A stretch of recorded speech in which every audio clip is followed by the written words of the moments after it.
Assalamualaikum warahmatullahi wabarakatuh. Selamat siang.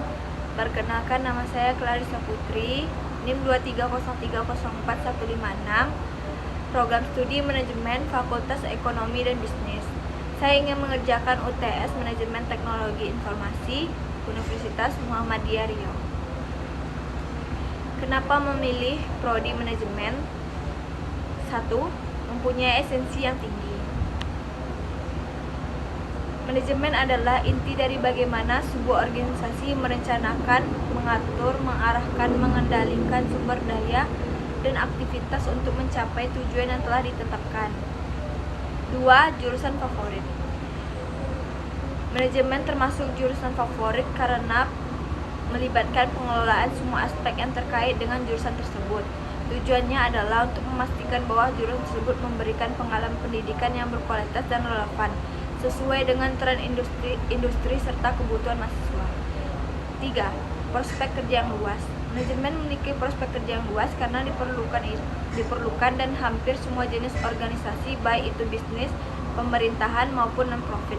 Ini melibatkan pengelolaan sumber daya manusia, keuangan, operasi, pemasaran, dan strategi. 4. Mampu berorganisasi dengan baik. Kemampuan manajemen untuk berorganisasi dengan baik merujuk pada kemampuan untuk mengatur, menyusun dan mengkoordinasikan berbagai elemen dalam suatu sistem atau struktur. Ini melibatkan pembuatan rencana terorganisir, alokasi sumber daya efisien, pengaturan tugas dan tanggung jawab, serta koordinasi antara berbagai bagian atau individu. 5. Melatih jiwa kepemimpinan. Manajemen melatih jiwa kepemimpinan dengan memberikan pemahaman tentang bagaimana memimpin, menginspirasi, dan memotivasi orang-orang dalam suatu organisasi. Ini melibatkan pengembangan keterampilan komunikasi dan pemecahan masalah, dan pengambilan keputusan serta kemampuan untuk memimpin dengan contoh integritas. Profil Prodi Manajemen UNBRI. Tujuan program studi manajemen Universitas Muhammadiyah Riau bertujuan menghasilkan sarjana ekonomi yang memiliki kemampuan dalam bidang pengetahuan, sikap, dan keterampilan komunikasi yang mampu melakukan pekerjaan yang berhubungan dengan bisnis dan organisasi yang sesuai kebutuhan.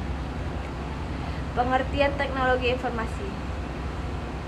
Menurut William dan Sawyer berpendapat bahwa teknologi informasi adalah suatu teknologi yang merupakan hasil gabungan dari jalur komunikasi berkecepatan tinggi dengan komputasi, yang mana jalur komunikasi tersebut membawa video, suara, dan data. Perlunya teknologi informasi. Banyak sekali manfaat yang bisa kita dapatkan dari adanya teknologi informasi. Manfaat yang bisa kita dapatkan beberapa di antaranya yaitu lebih mudah dan cepatnya dalam melakukan proses komunikasi. Proses perdagangan dapat dilakukan secara elektronik. Mudahnya akses terhadap suatu informasi pekerjaan yang bisa dilakukan secara daring, bahkan lingkungan pun menjadi lebih terjaga. Selain itu, dikarenakan beberapa manfaat tersebut menyebabkan suatu teknologi informasi menjadi sangat diperlukan. Juga dikarenakan tekanan akibat dari persaingan bisnis, meningkatnya kompleksitas dari tugas manajemen, perlunya waktu tanggap yang lebih cepat dan pengaruh globalisasi. Sistem informasi. Sistem menurut Azhar Susanto 2013 pada bukunya yang berjudul Sistem Informasi Akuntansi. Sistem merupakan sebuah grup atau kumpulan dari bagian sistem atau komponen yang berupa fisi dan non-fisik yang berhubungan untuk mencapai suatu tujuan. Informasi menurut Denny Darmawan. Informasi yaitu hasil dari pemrosesan data, namun tidak semua hasil proses dapat dikatakan sebagai informasi. Data yang tidak memiliki arti, penjelasan, atau makna bukan sebuah informasi bagi seseorang. Perangkat keras komputer hardware. Perangkat keras adalah perangkat atau komponen komputer yang memiliki wujud fisik yang dapat dipegang dan juga dilihat. Perangkat keras menyusun fisik dari sistem komputer, baik komputer analog ataupun komputer digital. Perangkat lunak. Perangkat lunak komputer software. Perangkat lunak adalah peranti atau komponen dari komputer yang berbentuk data. Program dan file digital bisa dibaca atau dipasang dalam komputer. Software bisa juga disebut sebagai bagian sistem dalam komputer yang tidak memiliki wujud.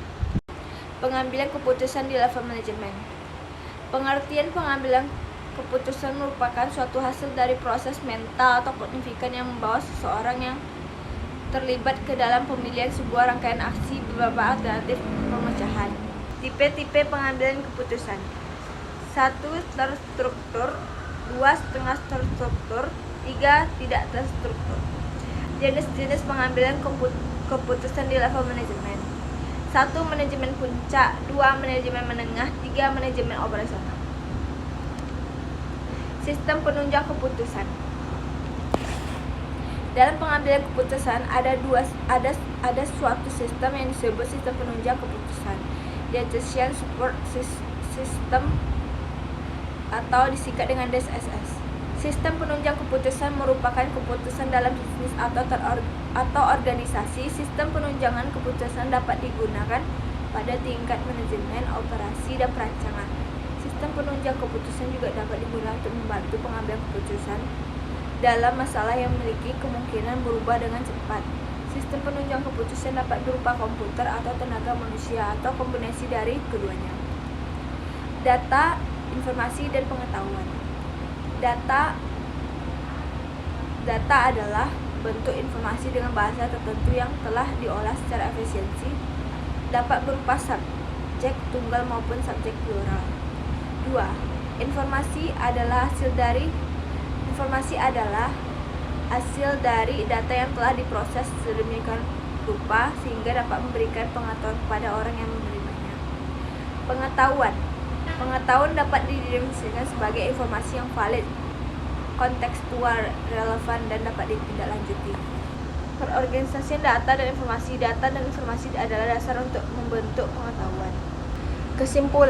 Kesimpulan dari manajemen teknologi informasi adalah bahwa pengelolaan teknologi informasi atau TI merupakan aspek penting dalam keseluruhan strategi bisnis suatu organisasi. Manajemen TI melibatkan penggunaan teknologi informasi untuk mendukung meningkatkan kinerja operasional, inovasi, dan keunggulan kompetitif.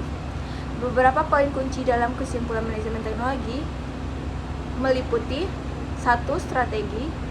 Manajemen TI harus diintegrasikan dengan strategi bisnis organisasi untuk memastikan bahwa investasi dalam TI sesuai dengan tujuan jangka panjang dan kebutuhan bisnis. 2. Keamanan informasi merupakan prioritas utama dalam manajemen TI untuk melindungi data sensitif infrastruktur dari ancaman internal dan eksternal. 3. Efisiensi operasional. Penerapan teknologi informasi dapat meningkatkan efisiensi operasional melalui otomatisasi proses bisnis, pengurangan biaya, dan peningkatan produktivitas. 4. Inovasi. Manajemen TI juga mendukung inovasi dengan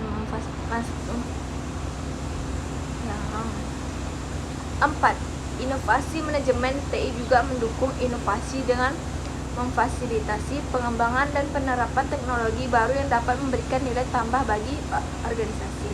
Dengan memahami dan menerapkan prinsip-prinsip manajemen teknologi informasi secara efektif, organisasi dapat memanfaatkan potensi penuh teknologi informasi untuk mendukung pertumbuhan dan keberhasilan jangka panjang mereka.